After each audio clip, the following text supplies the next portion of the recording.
Pendant des décennies, Randolph Scott a été une icône d'Hollywood, connu pour ses westerns classiques et sa carrière légendaire.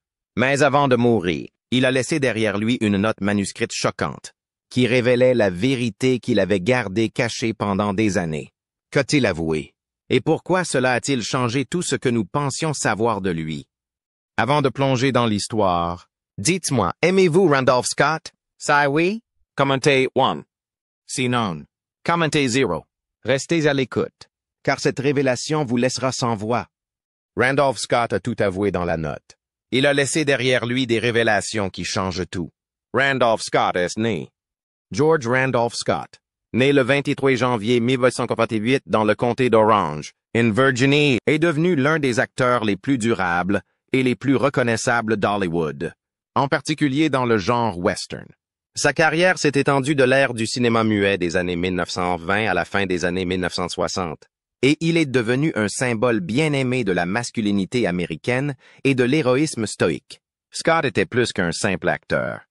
Il incarnait un idéal spécifique de la culture américaine défini par la force, l'honneur et un sens aigu de l'individualisme. Son héritage perdure, non seulement à travers ses films, mais aussi à travers les innombrables hommages qui lui ont été rendus par ceux qui ont travaillé à ses côtés et par les millions de personnes qui ont apprécié son travail. Randolph Scott a grandi à Charlotte, en Caroline du Nord, dans une famille aisée. Son père, George Grant Scott, était expert comptable, tandis que sa mère, Lucille Crane Scott, s'occupait du foyer et élevait Randolph aux côtés de ses frères et sœurs.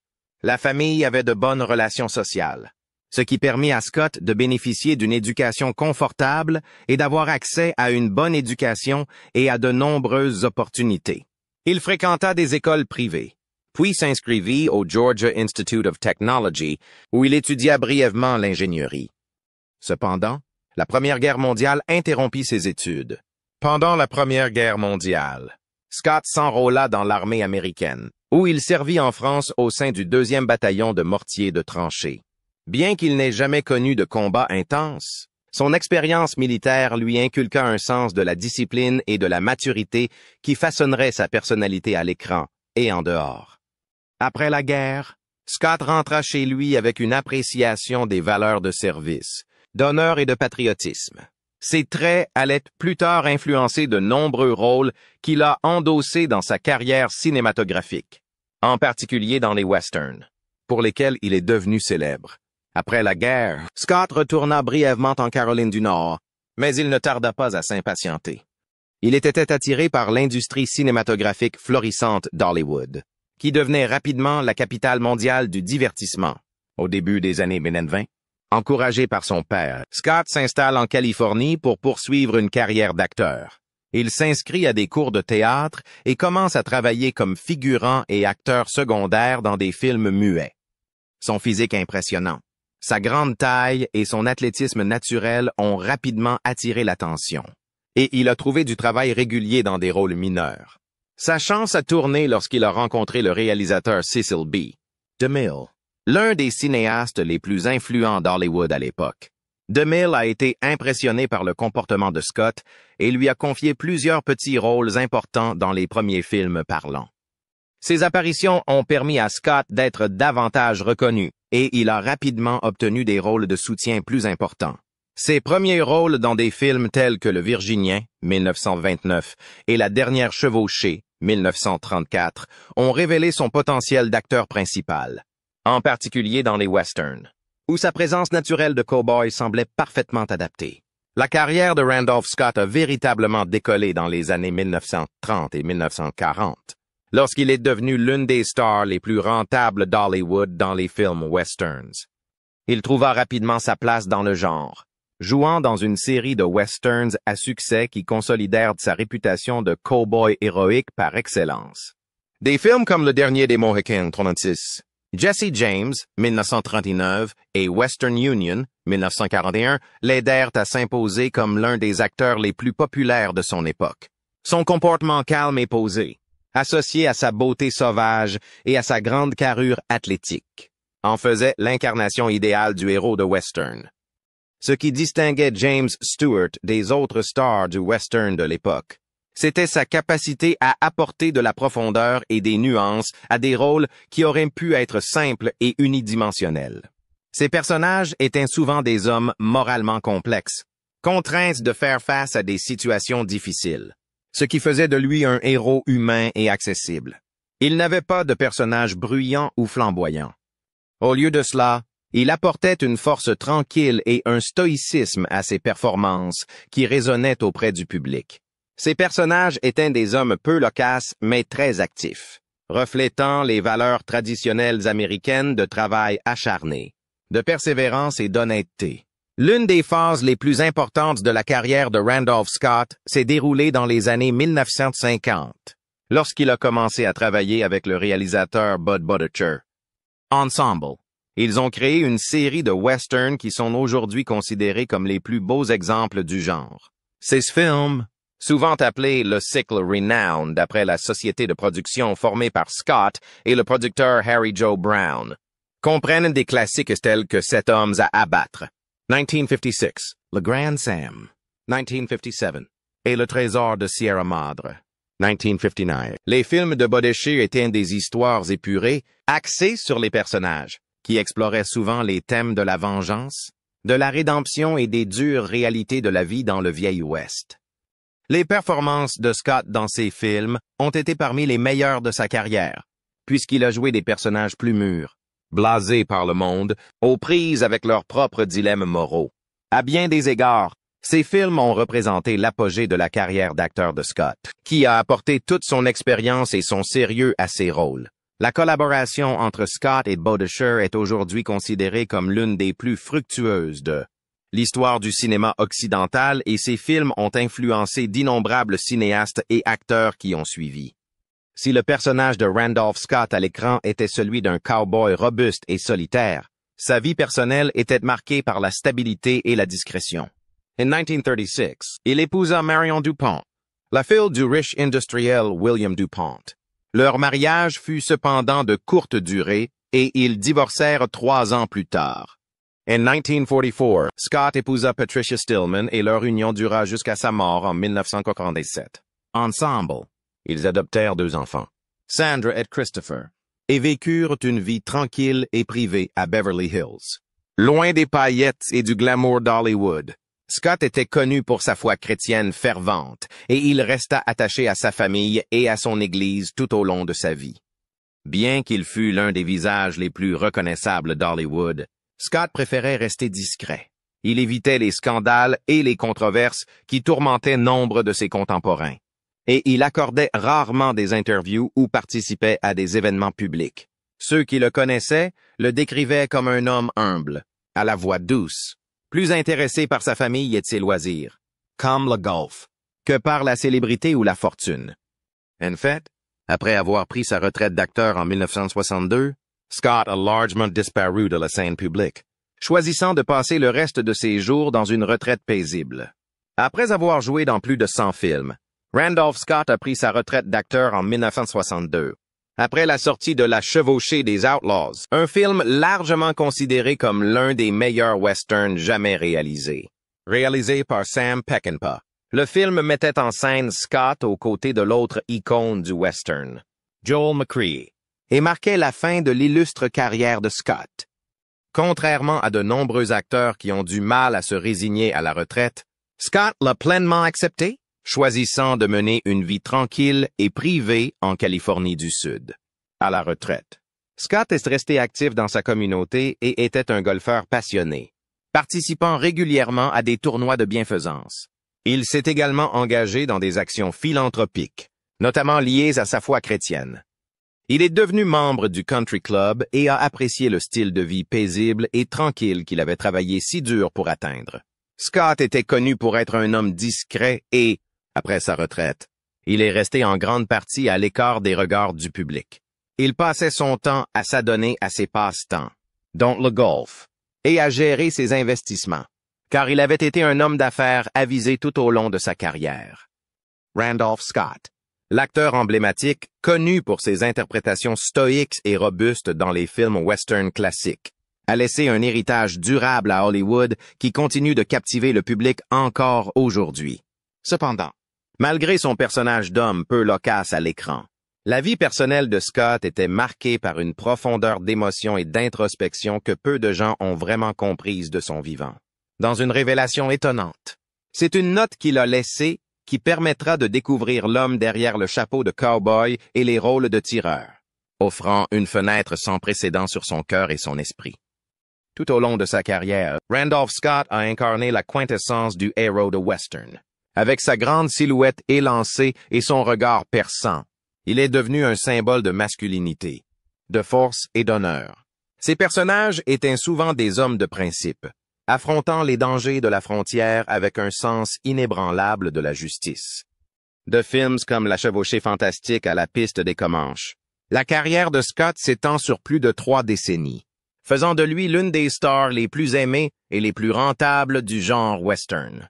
Cependant, malgré sa renommée et le personnage plus grand que nature qu'Hollywood a cultivé autour de lui, Scott était notoirement discret.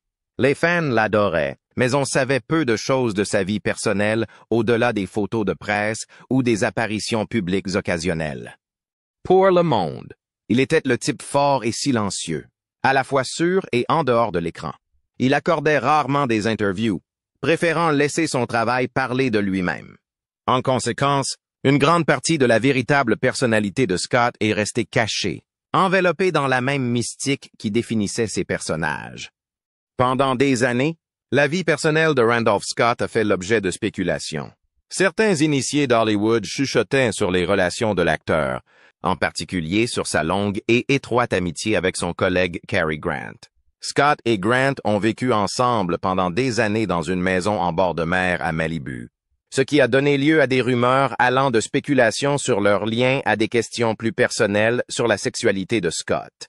Un sujet qui, à l'époque, était à la fois tabou et très controversé à Hollywood. Pourtant, Scott n'a jamais abordé publiquement ces rumeurs. Il est resté inébranlable dans son silence, continuant à cultiver son image de héros occidental. Derrière des portes closes, cependant, on pense que Scott a lutté avec son identité, les attentes de la société et les pressions pour maintenir une certaine image. À une époque où l'industrie cinématographique exigeait souvent la conformité, au rôle traditionnel des hommes et des femmes et aux personnalités publiques. Scott s'est peut-être senti piégé par la célébrité même qui lui avait apporté tant de succès. Ce n'est qu'après la mort de Scott en 1997, à l'âge de 89 ans, que le monde a pu avoir un aperçu du conflit intérieur qui avait longtemps tourmenté l'acteur. Parmi ses effets personnels se trouvait une note manuscrite, qu'il avait laissée à sa famille et à ses amis proches.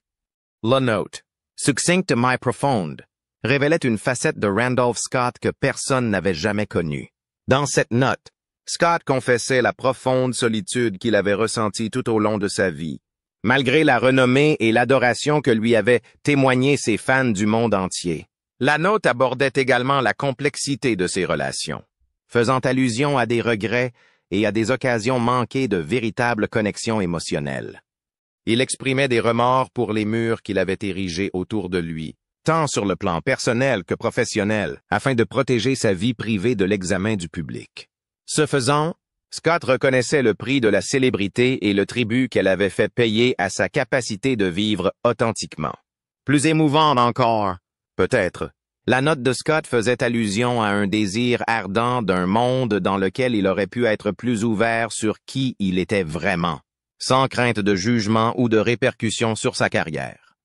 Bien qu'il n'ait pas explicitement abordé les rumeurs entourant sa relation avec Cary Grant, ni sa sexualité, le ton de la lettre suggérait que Scott avait porté le fardeau du secret pendant une grande partie de sa vie.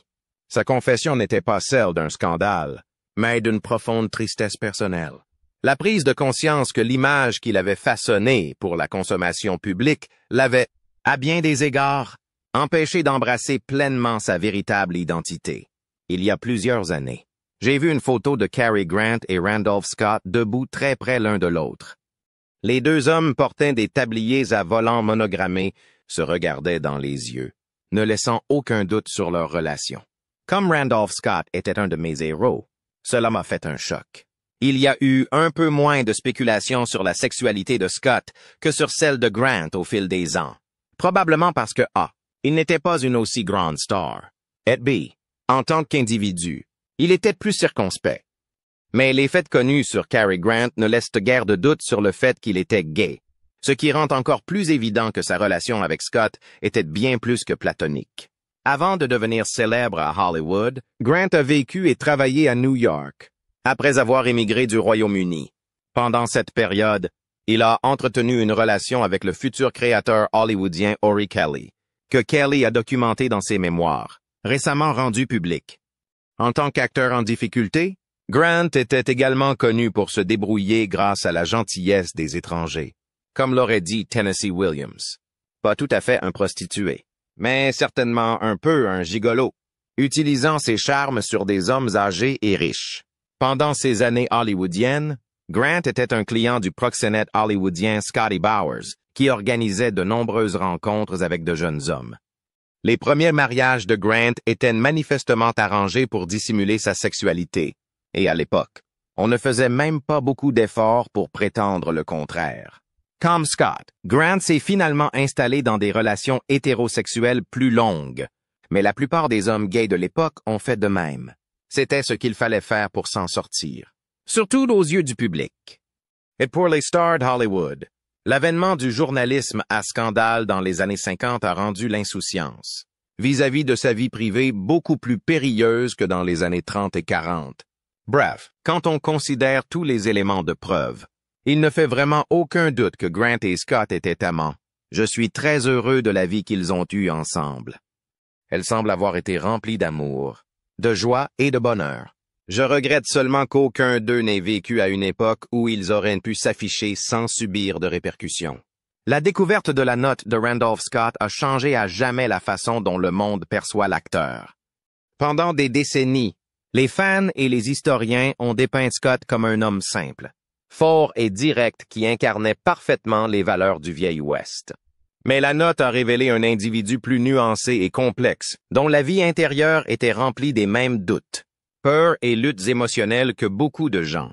Pour beaucoup, la note a également déclenché une réévaluation des pressions auxquelles étaient confrontés les acteurs de l'époque de Scott. L'âge d'or d'Hollywood était connu pour son application rigide des normes de genre, son intolérance envers tout ce qui s'écartait du courant dominant et l'examen minutieux auquel les stars étaient soumises dans leur vie personnelle. Pour Scott, cela signifiait une vie de retenue émotionnelle, où vivre ouvertement et authentiquement n'était pas une option. La note rappelle le coût humain de ces attentes sociétales et les sacrifices que de nombreux acteurs de l'époque ont été contraints de faire. En plus de modifier la perception que le public avait de Scott, la note a également permis à ses proches de tourner la page. Ce fameux, qui avait longtemps respecté son intimité, a pu mieux comprendre le fardeau émotionnel qu'il avait porté. Ses amis proches ont également pu enfin entrevoir les pensées et les sentiments qu'il leur avait souvent cachés. À bien des égards, la note a été un dernier acte d'honnêteté et de vulnérabilité, un moyen pour Scott d'exprimer, dans la mort, les sentiments qu'il avait eu du mal à communiquer de son vivant. La révélation de la note de Randolph Scott a ajouté une nouvelle dimension à l'histoire de l'une des icônes les plus durables d'Hollywood. Si ces films seront toujours célébrés pour leur représentation de la masculinité brute et de la justice des pionniers, la note a permis aux fans de découvrir un côté plus sensible et introspectif de l'homme derrière le mythe. Elle a ouvert le débat sur les défis auxquels sont confrontés les acteurs sous les feux de la rampe, les sacrifices qu'ils font pour leur métier et le coût émotionnel d'une vie dictée par les attentes du public. Au final, la confession de Randolph Scott ne porte pas atteinte à son héritage. Elle le met en valeur, en partageant sa vérité, même dans une note privée. Scott nous a permis d'apprécier non seulement ses talents d'acteur, mais aussi son humanité. La note nous rappelle avec force que même les plus forts d'entre nous ont des moments de vulnérabilité, et que le vrai courage se manifeste souvent sous la forme de l'introspection et de l'honnêteté. Aujourd'hui, les fans de Scott peuvent regarder ses films avec une profonde admiration pour l'homme qui a donné vie à ses personnages. Un acteur qui, malgré sa dureté à l'écran, cherchait en fin de compte les mêmes choses que nous tous, à savoir la compréhension, la connexion et la paix. Si le contenu de la note de Randolph Scott a permis de faire la lumière sur certains aspects de sa vie, Il reste un air de mystère autour de l'acteur. De nombreuses questions subsistent. Quels étaient les regrets spécifiques auxquels il faisait allusion dans la note? A-t-il jamais trouvé le bonheur qu'il désirait tant? Et dans quelle mesure son image publique a-t-elle été façonnée par nécessité plutôt que par choix? Bien que la note offre quelques réponses, elle soulève également de nouvelles questions, nous laissant nous demander ce qu'il reste à apprendre sur cette légende hollywoodienne. En fin de compte, la plus grande leçon à tirer de la vie de Randolph Scott et de sa dernière confession est peut-être l'importance de l'authenticité. Bien que Scott ait pu avoir du mal avec cela de son vivant, sa note sort de rappel intemporel que la vérité, aussi difficile soit-elle, vaut toujours la peine d'être dite. Pour ceux qui l'ont aimé, pour ses fans et pour les générations futures, l'héritage de Randolph Scott sera à jamais un témoignage des complexités de l'esprit humain et du courage qu'il faut pour y faire face.